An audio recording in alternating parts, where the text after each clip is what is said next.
Okay, this will be my first time using Flash in my content videos. So, what if apa yang terjadi? Apa yang terjadi? Yang terjadi ketika Sao Sword Art Online collab dengan Konosuba. Yes. Ini mungkin kepada ini kecilan, Cok.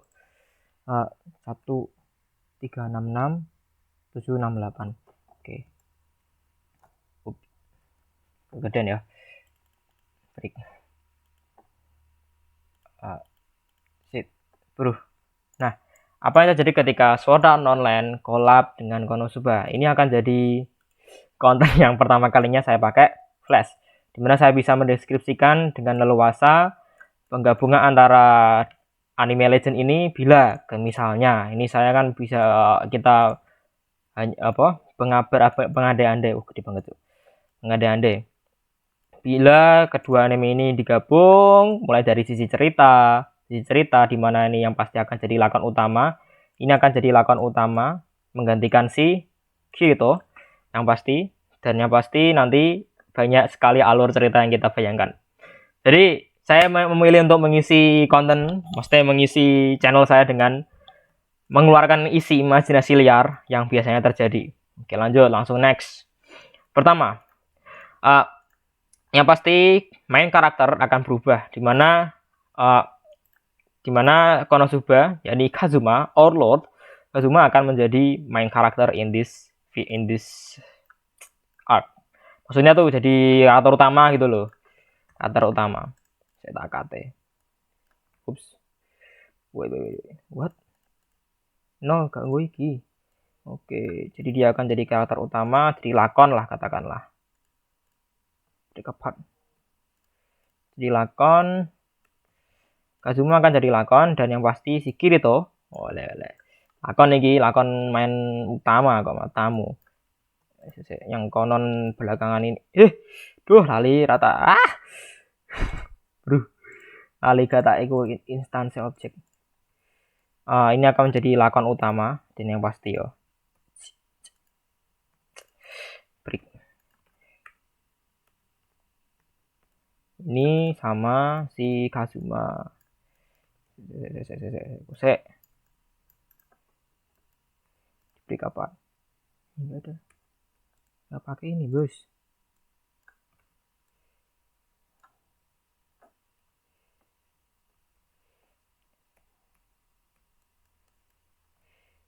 Saya. Masih awalan pakai Flash, jadi bingung.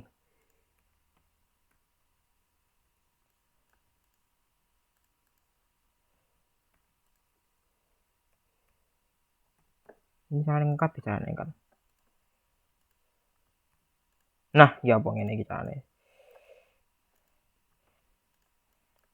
Apa yang terjadi misalnya ini berkolaborasi dari sisi cerita, terus storyline mesti ya, storyline dan cara MC ini berperilaku.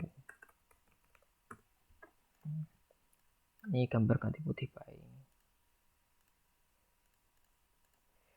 Nah, dari storyline, terus yang pasti ya, langsung skip baik. Yang pasti yang pertama mulai dari cerita kita mengambil dari Aliki Zezen ya, Aliki Zezen, dimana nanti yang menjadi peran utama adalah si Alice dan Kirito dan Eugeo. Nah ini Eugeo nanti ini kita pikir nanti dulu, langsung ke Alice dulu aja ya. Inilah maksudnya si Kirito lah, maksudnya si Kirito dulu. So yang pasti nanti karena bila ini kita akan membahas ketika kalau misalnya berkolab dengan Konosuba, dan yang pasti Kirito mempunyai watak yang sama dengan si Kazuma, si abang Kazuma di objek runtak kat runtak di objek kurang HD gambarnya.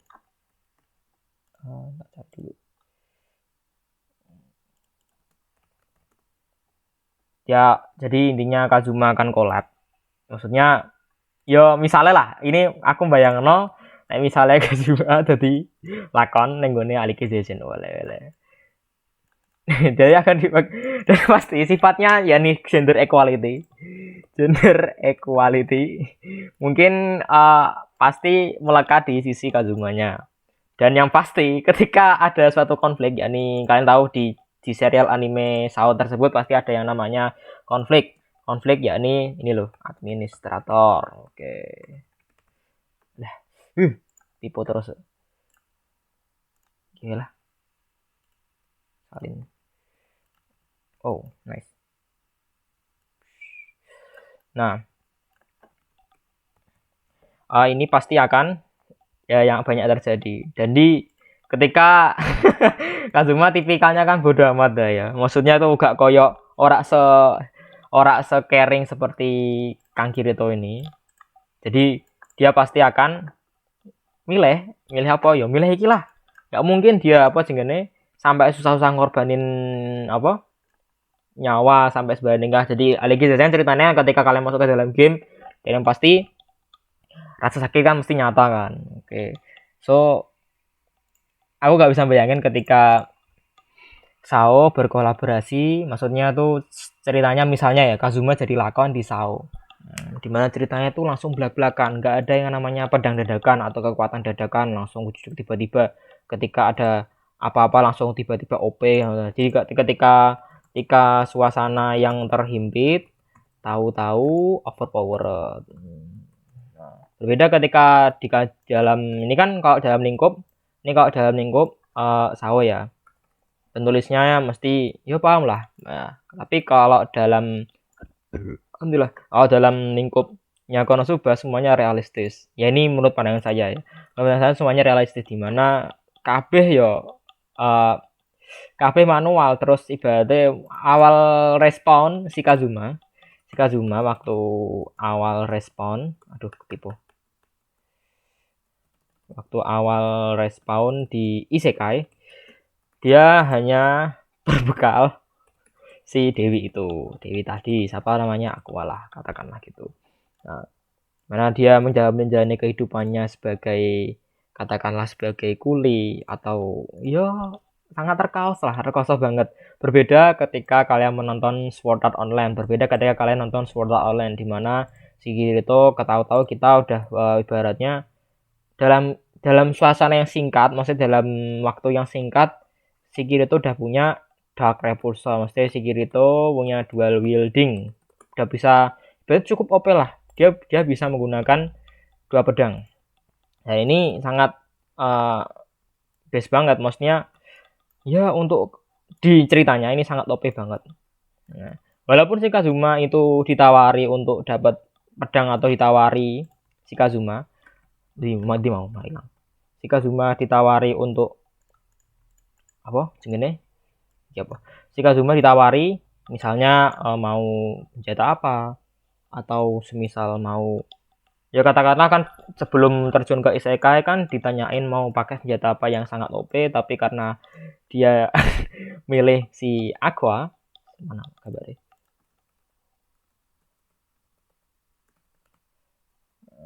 si Aqua dan alhasil ya ngono alhasil ya wes bar so I did it kayak gitu.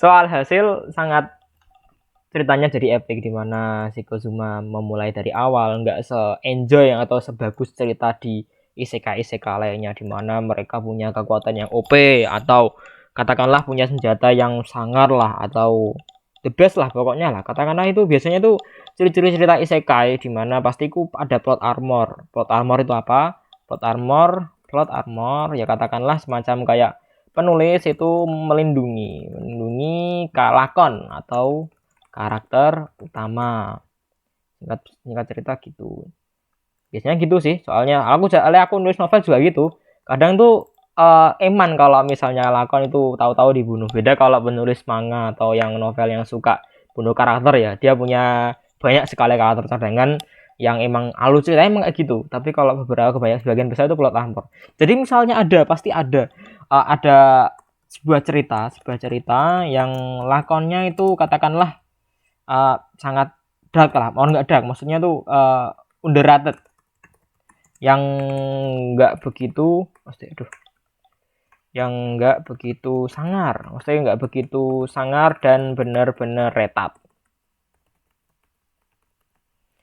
tuh latar belakang. Ya katakanlah nggak begitu OP lah, dia nggak punya kekuatan apa-apa, tapi di sisi cerita dia selalu menang karena apa ya, ini plot armor. So saya memandang Sword Art Online itu kebanyakan emang plot armor ya, emang karena ya ujungnya lakon tetap aja menang, tapi beda ketika di cerita Sword Konosuba. Di Konosuba ketika kalian melihat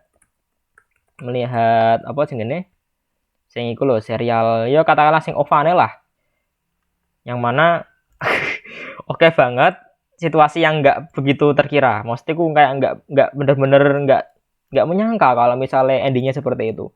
Kalau Sword Art Online aku, saya melihat Sword Art Online membaca novelnya itu seolah-olah bisa menebak, jadi kayak bisa menebak ini endingnya kayak gini, walah paling lah ini, alah paling lah ini, alah paling lah ini. Tapi berbeda ketika kalian lihat Konosuba. Kenapa bisa begitu? Karena siapa yang tahu episode ini? Siapa yang tahu episode ini? Kalau tahu komen ya, langsung komen sesuai dengan waktunya. Ini sangat begitu nggak mainstream. Maksudnya tuh endingnya bener-bener yo, siapa yang tahu endingnya kayak gitu. Kebanyakan cerita-cerita Konosuba itu mengakhiri dengan ending yang sangat epic. Dimana di beberapa OVA mungkin ada ending yang dimana si Kazuma, si lakon suicide maksudnya tuh bener-bener dia tuh mengorbankan dirinya sampai meminta blessing kepada si Aqua kayak gitu. Kalau lagi gambar ya aku buka Chrome kok, aku sambil buka Chrome ini, cuman nggak aku tampilin di OBS karena low end so you must understand about it. Jadi ceritanya Konosuba itu cenderung bener-bener realistis. Jadi apapun ya karena apa jenenge ya dunia kehidupan ya kayak gini ya, nggak semacam instan tahu-tahu sangar OP gitu, enggak guys. Jadi emang bener-bener truly natural. Nah, inilah kenapa ketika aku sampai ketika di No SS ya, itu ketika ada yang katakanlah menyambungkan dengan si Lord Kazuma ini, kenapa banyak menyebutnya Lord saya nggak tahu, tapi ternyata setelah saya nonton Konosuba dan yang pasti memahami ceritanya dan juga lakon ini bener-bener Lord banget, bener-bener si Kazuma bener-bener Lord. Kenapa yo Lord banget lah. Kalau misalnya kalian nonton animenya sendiri, dia pasti kalian menyadari bagaimana Sangare Taiki dengan intelijen yang yang di atas rata-rata, keberuntungan yang kadang ibaratnya nge-up dan lain-lain. Dan yang pasti ngelogik bener. Maksudnya tuh ceritanya tuh alur ceritanya di Konosuba itu bener-bener logik. Mungkin ya maksud menurutku gitu, soalnya apapun yang terjadinya di konfliknya pasti ya nggak ada yang namanya kekuatan mendadak. Oke. Nggak ada yang namanya kekuatan mendadak, intinya gitulah. Ini aku nggak ada yang namanya kekuatan mendadak, tahu-tahu OP, tahu-tahu punya pedang bagus atau ya nggak pedang lah. Saya nggak intinya tuh tahu-tahu tuh nggak ada yang namanya ngebus gitu loh, tahu-tahu sangar gitu loh, tahu-tahu jos gitu, nggak ada. Jadi semuanya tuh manual banget. Jadi kita membayangkan ketika plotnya ini dia jadi main karakter di sini, dia jadi main karakter di situ ya. What happened ketika diganti oleh ini, apa yang terjadi? Yang pasti dimulai dari awal ya, karena ini saya langsung merujuk ke Aligi Season ya. Yang pasti dia nggak bakal milih ini. Oke, yang pasti itu pasti karena apa? Karena yo Caiki kan TTW kan sifatnya Caiki kan sifatnya si Kazuma ini kan bener-bener gender equality yo. Dan pasti dia seneng yang estri, seneng bedok ya. Yo iya ya. Ya kayak sambayangno lah kayak kepiye nek misale. So it's been like that, mungkin iku ae. Mungkin iku sing tak sampaikan. Nek ana ide maning, aku nggak video maneh. Ya tentunya gue gila, aku mulai mempelajari Go Flash barang lah, mulai mempelajari Pak Wiya iki sistemnya kayak apa sih? Mesti aplikasi ini gue apa wae selain gue gaya animasi atau enggak ya apa lah. Yo oke banget lah mestine. Wes gue 15 menit atas suwun banget. Oh yo foto profil gue PP ku watermark. Watermark. Foto baru kunti. Nah, iya apa? Oke. Hold on. So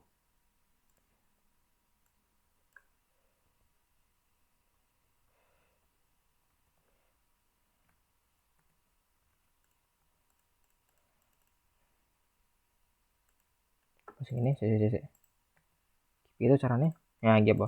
So ayam Sidki yang suruh aja